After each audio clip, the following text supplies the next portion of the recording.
तो Apple EU के कहने पे आईफोन्स में टाइप सी पोर्ट देने वाला है, लेकिन ऑब्वियसली एप्पल पुण्य का काम सीधे तरीके से तो करेगा नहीं। इसके लिए उन्होंने एक तरीका तो निकाला था, लेकिन इंप्लीमेंट करने से पहले ही वो फेल कैसे हो गया। सेकेंडली, इंडिया में Xiaomi अब अपने बजट फोन्स को छोड़ के प्रीमियम पे फोकस करने का सोच रहा है, ताकि वो सैमसंग को हरा के मार्केट शेयर में फिर से टॉप कर सके।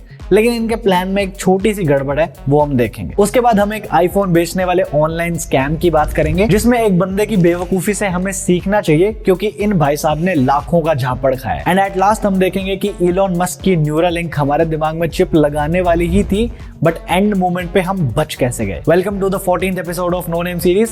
Let's start with our first story. तो आईफोन्स में USB-C आ रहा है, लेकिन जैसा कि हम जानते हैं कि एप्पल सीधे सीधे अच्छे काम नहीं कर सकता, तो उन्होंने वही किया जिसका शक था। ये लीक्स आ रहे हैं कि नए वाले आईफोन सिर्फ MFI सर्टिफाइड केबल्स और अडेप्टर्स को ही सपोर्ट करेंगे। अब MFI सर्टिफिकेशन का मतलब होता है मेड फॉर आईफोन्स। इसमें होता ऐसा है कि जो भी एक्सेसरी MFI सर्टिफाइड होती है वो एप्पल के साथ कोलैबोरेशन में बनती है। तो जब भी कोई MFI सर्टिफाइड एक्सेसरी बिकती है तो एप्पल को उसमें से डायरेक्ट कमीशन मिलता है, और एक MFI सर्टिफाइड केबल आईफोन के साथ बेटर फंक्शन करेगी एक नॉन सर्टिफाइड के कंपैरिजन में। तो as per latest reports, Apple या तो नॉन सर्टिफाइड केबल से चार्जिंग को कंप्लीटली बंद कर देगा, कि मतलब नॉन सर्टिफाइड केबल से आईफोन चार्ज ही नहीं होंगे, या फिर वो उनकी स्पीड को इतना लिमिट कर देगा कि वो अनयूजेबल हो जाएंगी। कुछ लीक्स तो ये भी सजेस्ट कर रहे हैं कि नॉन प्रो मॉडल्स USB 2.0 की ट्रांसफर स्पीड के साथ आएंगे, और जो प्रो या अल्ट्रा मॉडल्स होंगे उसमें USB 3.2 और थंडरबोल्ट 3 की स्पीड्स मिलेंगी। अगर ये सही हो जाता है तो मुझे सिर्फ इतना जानना है कि अगर इतनी रिस्ट्रिक्शंस लगानी ही थी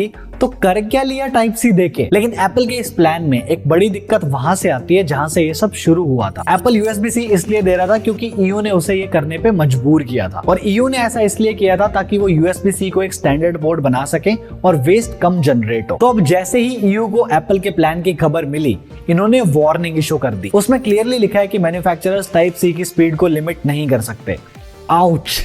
एप्पल इस बार कुछ ज्यादा ही बुरा फंसा हुआ है। और पोर्ट चेंजेस के साथ साथ एप्पल कुछ डिजाइन चेंजेस भी सोच रहा है, जैसे कि 2 वॉल्यूम बटन्स नहीं होंगे, इस बार सिर्फ एक ही होगा, और उसमें भी वो टच कंट्रोल और हैप्टिक्स के थ्रू काम करेगा। और एप्पल अपने म्यूट स्लाइडर को भी चेंज करने का सोच रहा है, वो भी सिंपल बटन होगा। अब वैसे तो इससे कुछ नहीं हो रहा, बस डिजाइन थोड़ा नया हो जाएगा और वाटर रेजिस्टेंस में थोड़ी हेल्प हो जाएगी। इस स्टोरी पे मेरा कोई ओपिनियन नहीं है, क्योंकि EU जो कर रहा है उसको देख के आप बस मजे लो कि एप्पल इस बार सच में बहुत अच्छा फंसा हुआ है। नेक्स्ट, Xiaomi अभी एक थोड़ी प्रॉब्लम में। जैसे पहले Xiaomi इंडिया का नंबर 1 स्मार्टफोन ब्रांड था, क्योंकि बजट फोन ज्यादा बिकते थे, और Xiaomi मेनली बनाता भी बजट फोन्स ही है। लेकिन Samsung एक बार फिर से नंबर 1 पे आ गया, जबकि वो Xiaomi के जितने बजट फोन्स बनाता भी नहीं है, तो Samsung को मार्केट कहां से मिल रही है। देखो अभी हो क्या रहा है, इंडियन स्मार्टफोन मार्केट का प्रीमियमाइजेशन चल रहा है, यानी कि लोग बजट फोन्स को कम खरीद के थोड़े और पैसे लगा के प्रीमियम फोन्स लेना चाह रहे हैं। और Xiaomi ने इस मार्केट ट्रेंड को उतना नोटिस नहीं किया, इसलिए उन्होंने प्रीमियम में उतनी कोशिश भी नहीं की। और ये सब मैं अपने मन से नहीं बोल रहा, एक काउंटर पॉइंट की रिपोर्ट आई है जिसमें उन्होंने बताया है कि 10,000 से नीचे वाले जो फोन्स होते हैं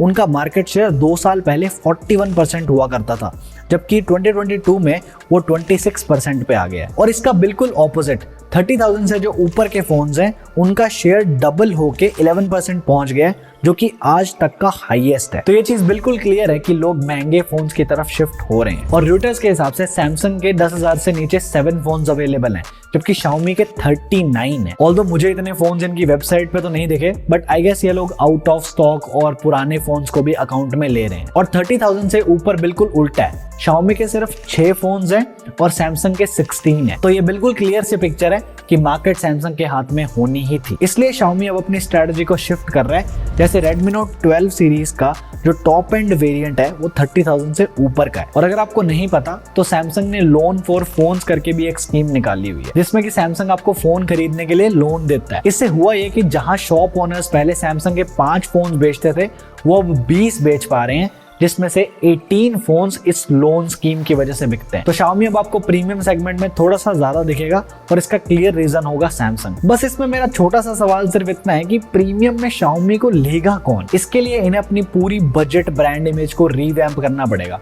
अब आप बोलोगे कि यार बजट वाला तो Redmi है, Xiaomi तो प्रीमियम ही है। ये मुझे पता है, आपको पता है, सारे इंडिया को नहीं पता। सबके लिए MI एक ही है, और ये माइंडसेट शिफ्ट करना बिल्कुल भी आसान काम नहीं है, सो देखते हैं Xiaomi इसे कैसे पुल ऑफ करेगा। अब मैं आपको एक बहुत ही इंटरेस्टिंग स्कैम बताता हूँ। आपने वो इंस्टाग्राम पेजेस जरूर देखे होंगे जो आईफोन्स वगैरह बेचते हैं। कोई कहता है 10,000 में 14 Pro Max, कोई कहता है फ्री में 14 Pro एटसेट्रा एटसेट्रा। और हमें तो चलो ये चीज पता है कि स्कैम हो सकता है, लेकिन सबको नहीं पता होता। जिसको आईफोन्स का अंधा शौक है वो जाके ट्राई करने का सोचते हैं और ये देखते हैं कि यार ये प्रूफ भी दे रहा है कि हाँ मैंने लोगों को फोन भेजे हैं, तो क्या पता सही निकल जाए। लेकिन कुछ लोग बेवकूफी की हदें पार कर देते हैं। Like I don't even know how to describe it. एक बंदा है जिनका नाम है विकास और ये दिल्ली से हैं। उनके सामने भी ऐसा कोई पेज आया और उन्होंने सोचा कि चलो ट्राई करते हैं। तो इन्होंने पहले तो 28,000 दिए क्योंकि स्कैमर ने आईफोन की प्राइस का 30% अमाउंट एडवांस में डिमांड किया था। चलो यहाँ तक ठीक है।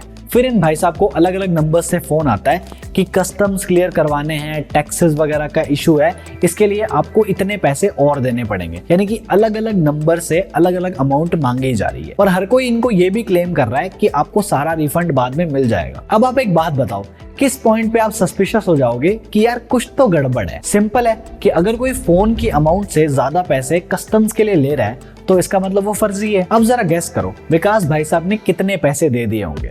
कर लो, आराम से कर लो, क्योंकि मैं जो नंबर बोलूंगा वो आपकी इमेजिनेशन के परे है। तो हमारे विकास भाई ने स्कैमर को थाली में डाल के 29 लाख रुपए दे दिए। 29 lakhs। ये भाई साहब 29 लाख रुपए एक आईफोन के लिए दे देते हैं और कहते हैं ना फोन आया ना रिफंड आया। अरे भाई आप में दिमाग क्यों नहीं आया अभी तक? एक बार कोई ये अमाउंट 30, 40, 50 हजार की भी होती ना तो हम थोड़ा समझ सकते हैं कि चलो फोन 93 के आसपास का होगा तो इतने पैसे दे दिए, चलो ठीक है कोई बात नहीं, गलती हो जाती है। लेकिन आपने तो यार जीप कंपास ही खरीद दी। और इन्होंने तो पेज के पुराने बायर्स को कांटेक्ट भी किया था कि मतलब सही पेज है, बढ़िया है, उनको फोन रिसीव हो गया है। तो कोई भी आपकी जानकारी में ऐसी चीजें पूछता है तो उसे क्लियरली मना करें, यहाँ वहां से मत खरीदो। ये वही लोग होते हैं जो दूसरों को डोके डोमो ऐप पे पैसे लगाने को कहते हैं। मत करा करो भाई, मत करा करो ये सब। चाहे कोई कितने भी प्रूफ दिखाए, इनके झांसे में मत आ जाना। विकास भाई जैसे प्राइम एग्जांपल आपके सामने है। देखो जिसको ऑफेंड होना है हो जाओ, लेकिन ये थी तो बेवकूफी। चलो विकास भाई से बाहर आते हैं, इलॉन भाई पे चलते हैं। सो आप में से काफी लोग न्यूरालिंक को जानते होंगे। ये एक इलॉन मस्क की कंपनी है जो आपके दिमाग में चिप लगा के आपकी इंटेलिजेंस को नेक्स्ट लेवल पे लेके जाना चाहती है। अब पहले इस चिप के ट्रायल्स जानवरों पे चल रहे थे, जैसे कि ये मंकी जो है ये इलॉन भैया का है जिसके दिमाग में ये चिप है और ये प्रॉब्लम्स वगैरह सॉल्व कर रहा है। बट अब एनिमल्स पे टेस्टिंग होने के बाद मिस्टर मस्क इसको इंसानों पे ट्राई करना चाह रहे थे। अब ऐसे ही थोड़ी ना है कि राह चलते बंदे को पकड़ के उसके माथे पे चिप लगा देंगे। आपको एक सर्टेन गवर्नमेंट एंटिटी से परमिशन लेनी पड़ती है। तो ये बैक स्टोरी थी। तो अब मिस्टर मस्क ने यूएस की एक ऐसी ही गवर्नमेंट एंटिटी एफडीए को अप्रूवल के लिए रिक्वेस्ट डाली हुई थी, जो कि उन्होंने रिजेक्ट कर दी। अब ये चीज सुनने में छोटी लग सकती है, लेकिन एक बार सोचो, अगर इसका अप्रूवल मिल जाता तो मिस्टर मस्क इसको इंसानों पे टेस्ट करना शुरू कर देते और कुछ टाइम में न्यूरालिंक इसमें सक्सेसफुल भी हो जाता। और अगर आपने मिस्टर उस द बॉस की ये वाली वीडियो देखी है तो आपको पता होगा कि अगर अप्रूवल मिल जाता है तो उसके साथ एक बहुत बड़ा इशू क्रिएट होता है। इशू ये है कि कुछ लोगों के दिमाग में ये चिप होगी और मैक्सिमम लोगों के दिमाग में नहीं होगी। तो वो जो अल्ट्रा स्मार्ट लोग होंगे वो नॉर्मल लोगों को आउट परफॉर्म कर देंगे, जिससे कि उनको जॉब्स वगैरह में और बहुत सी चीजों में एडवांटेज मिलेगा। और इससे होगा ये कि सभी को at the end of the day ये चिप लगवानी पड़ेगी। ऑल्दो अभी के लिए एफडीए ने हमें बचा लिया है, लेकिन कब तक वो हमें भी नहीं पता। इस पे मेरा एक छोटा सा ओपिनियन है, आप डिसएग्री भी कर सकते हो।